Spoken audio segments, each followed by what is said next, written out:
Admiral Ross never wants to play poker with Colonel Kira. Esri Dax hates Ractigino. And Dr. Wyckoff, please come to Isolation Ward 4 immediately. Hello, everybody, and welcome to the 7th Rule with Cirroc Lofton. Hello, hello. My name is Ryan T. Husk. We are joined by a very, very special guest, NICOLE DEBOER, who plays, of course, Esri Dax today. We're doing a review of Deep Space Nine, Season 7, Episode 2, Shadows and Symbols, which is the big Esri Dax coming out party. It's written by Ira Steven Behr and Hans Beimler, directed by Alan Craker. This is October 7th, 1998. Where were you? How you guys doing? I'm doing very, very well. Welcome, Nikki. We can't hear you, Nikki. Sorry. Hello, hello. There she is. Season 7, so exciting. Yeah, we made it. We finally made it to Esri Dax. And we got a little glimpse of you in the first episode, right at the last second. They gave us the teaser to kind of pull us into this episode. Right, just at that very end there. Just at the very end, like, here, get him some more. And it was great because it was unexpected. Yeah. It was unexpected. Yeah, you know what what do you remember Cirroc about and I... that first moment? Hang on. Sorry. I was just going to say, remember Cirroc, last week when we reviewed that episode and we saw you, Nikki, just show up in the last 5 seconds, we were both hit by like, wow, she just like blew up the scenery right there with just like 2 lines. Like I remembered that you came in then, but I never noticed like it was just perfect. Like you were like glowing and you had all your face was saying so many things in just like 2 lines. Yeah. We were really blown away by that. And if you don't believe me, check the tape. We did say it. But anyway, yeah, it was great. Thanks, to see. Guys. I remember that moment. And continuing on into this episode, I had a lot of, I'm glad it was coming off me. I had a lot of nerves. I had a lot of excitement. That's kind of what you feel when you're looking at you at that moment. There's so much expression in your face. And like Ryan said, you're glowing right from the beginning. And there's this feeling of familiarity, like just wholesomeness. And, we want to get to know what your story is. And I think it's just a great introduction for you to be right at the tail end of the last episode. And then a huge part of this episode, which I enjoyed a lot. Just seeing you kind of really dealing with all the emotions of being in this body, or inhabiting this body. What was the preparation like for you taking on this role? It was just, I didn't get a whole lot. I got that, but everything from the moment I read the audition, as I've said before on, I just knew this was my role. It just felt right for me, so everything felt really good about it. And I moved to LA very quickly, and I went and got my wardrobe and all of that. And it was all very exciting. And they gave me a few episodes to watch. And I was living at the Magic Hotel at the time. I didn't even have an apartment yet. Wow. And but it was so exciting. And that do you remember? Oh, sorry. Do you remember? I remembered learning my lines and just loving them, just loving my lines, loving everything. I could already see the scene and coming in and seeing you guys, and I was so excited to get there. And I'd already watched I just loved the relationship between Benjamin and Jake, in the episodes that they gave me to watch. I just thought it was beautiful. And by that time, your characters have grown so much, and that relationship is such a strong, pivotal part of the series. And I felt that from the stuff that I'd watched beforehand. So knowing that I was coming into this scene on Earth too, which I kind of really liked that it was on Earth and with you 3 gentlemen, gave it also that wholesomeness to have the generations of you 3 guys there, and that Sisko was going to welcome me and see Dax right away, even though I'm in this petite package, this little elfin package now, but he still sees me and welcomes me. So when I read that, I just got tingles, and I was just like, and so when I got to the set and saw you guys there, it was just perfect. It looked just perfect. And I couldn't wait to get in there and play. And then, you know, I mean, Avery Brooks, he just gives me that smile and that welcome, and it just all felt so great. I remember that in the moment. And Brock Peters too. I was like, oh my God. That may have been Brock Peters' last episode. I haven't checked, but I think it might have been his last one. Do you remember what the episodes were, the Deep Space Nine episodes were that they gave you to watch to prep you? The finale from before, Emissary, and I can't remember. I can't remember the names right now, but they only gave me a few. Mm-hmm. So beginning. Now you were auditioning from Toronto, or were you in Canada at the time when you were auditioning, or were you in? Just the very first initial, you know, audition was like a self tape that I sent in from Canada when I was filming in Newfoundland, and then they flew me down for the test. Oh wow! Was there any kind of notes about the Jadzia Dax and what they wanted for you to keep or change, or was it just like the main note? Yeah, the main note was, don't worry about that. We just want you to think about her as a new character. So that's kind of what they said, which was really helpful. I think, you know, it didn't make me stress out so much about it. Right. But then I did see, I mean, I couldn't sit down and watch 6 seasons, you know, at that point. It was literally, I came in, I got the part, and I was filming, you know, within a week or so. And as I say, I didn't have a place to live or anything at that point. So I couldn't have watched all of it at that point. So they were just like, don't worry. Like, it's going to be fine. It'll be in the writing. It'll all be there. You're a new character. And I was like, okay. So it was a lot of trusting them on that. And I did. I just did trust them, you know. And then as I went along, like later in Image in the Sand, there was a moment for sure where I was like, you know, where with Garrick, and then Nana comes in, and I realized, oh, this is the spot where Jadzia died. Then in that moment, I was like, oh shit, people might not like me at all. Like, because I just really felt it in that moment. Like, I've replaced someone, a loved character, you know? Mm-hmm. Yeah, but the beauty of that character is that the character begins with as a replacement herself, essentially, right? Yeah. Being Curzon, you know, formerly Curzon or whatever. So she's there in me, you know, and she's a link. She's a link for everybody mourning her. It's lovely because then I can be this link to her for them too. And I think that's one of the beautiful things that's expressed in this opening appearance of your character is the realization that the people who are suffering from the loss of Jadzia, that they actually get a piece of her back.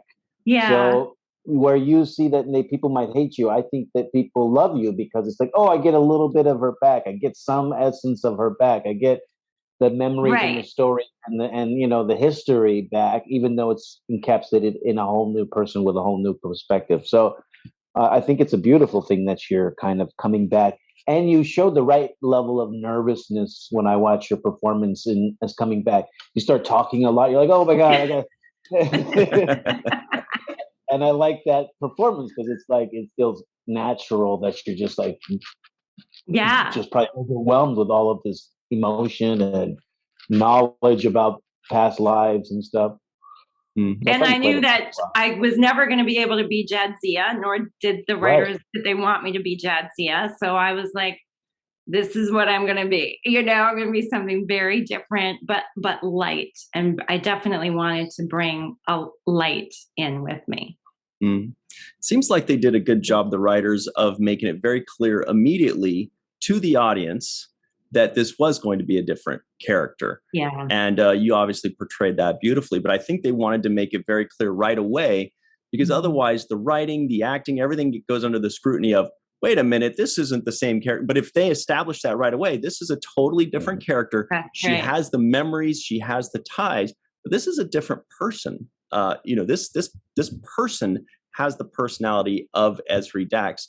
So I think it's really cool when you say that they told you right away, don't worry, this is a different character. And I thought it was really good that they established that right away. Did they give you any other kind of hints other than the writing as to what your character would be like? Or did they just say, you know what, we like the way you read in the audition, just keep doing that? Yeah, pretty much that. Pretty much that. Just keep doing that. And it's not like they tell you what's coming down the line or anything either, you know. You get the script and you find out. But it was, pretty much like, you got the part for a reason. Just keep doing what you did at the audition, you know, like keep bringing that to the table, sort of thing. Mm-hmm. And speaking of the writing, I thought they did a good job in this episode.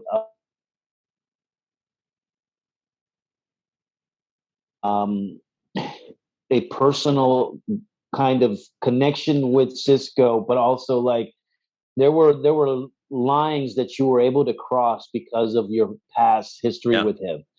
Like when you're like, I'm gonna go with you guys. That was right off the top. It's like, okay, you're gonna come. Like, not too many people will be able to force their way into Sisko's schedule, right? And that Sisko would be happy about it. Right. So that right off top, you're like, I'm coming.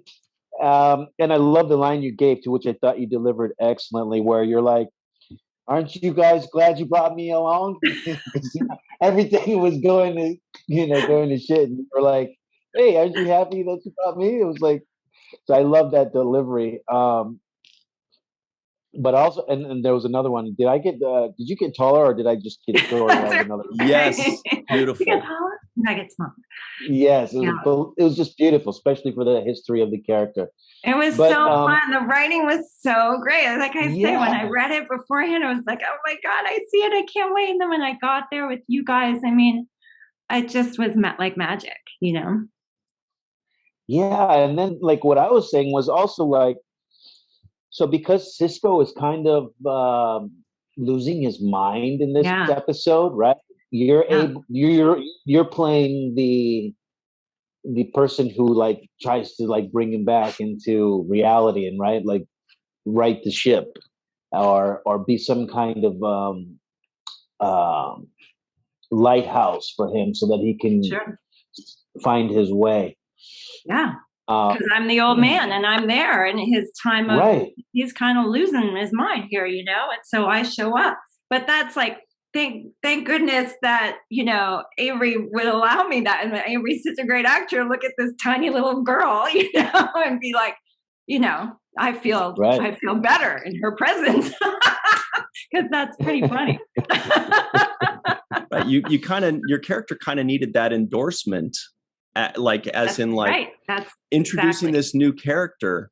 If you are going 100%. To be a character that is beloved and that is going to be a main or a lead, you know, unless you're a villain, if you need to be part of the main crew, then they need to know this, and that kind of, you know, endorsement or acknowledgement from the lead, basically tells us, she's with us. Don't worry about it. She's with us. It's all good. And for me as an actor coming in, knowing that I was coming in the 7th season, going to, you know, work with all these characters and stuff, that helped me immensely for my first scene to be with him and getting that endorsement, you know, it really, really made a difference for me. And I know you touched on it a little bit earlier, but I thought it was so cool. And again, I've seen this before, but rewatching it, you catch so many new things.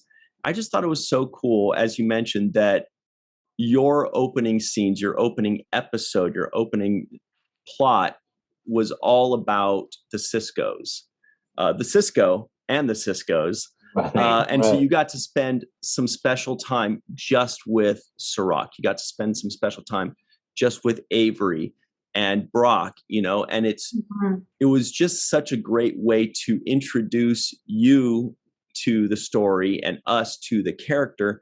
And then it's like you get an introduction to the show and the Siskos. And then at the end of this episode, you get a second introduction to Deep Space Nine itself. Did you feel like they were kind of bringing you in bit by bit that way?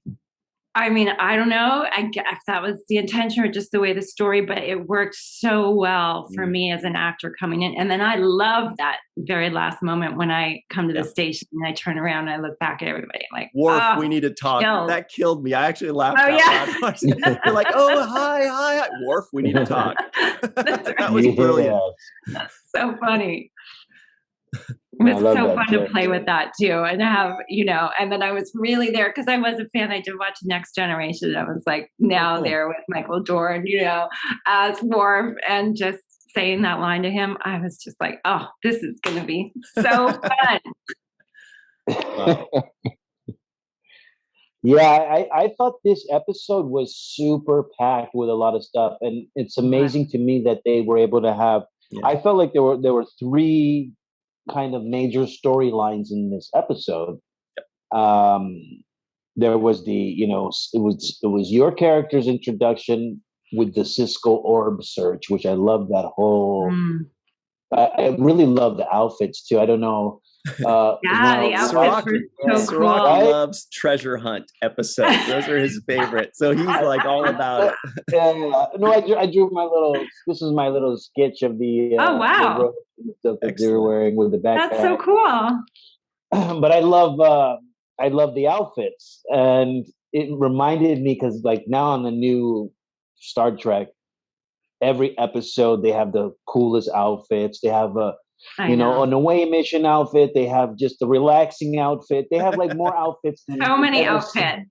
Yeah, right? Whereas old school Star Trek, you guys would sleep in your Starfleet uniforms. Every time there's a scene, there's Starfleet uniforms. Right.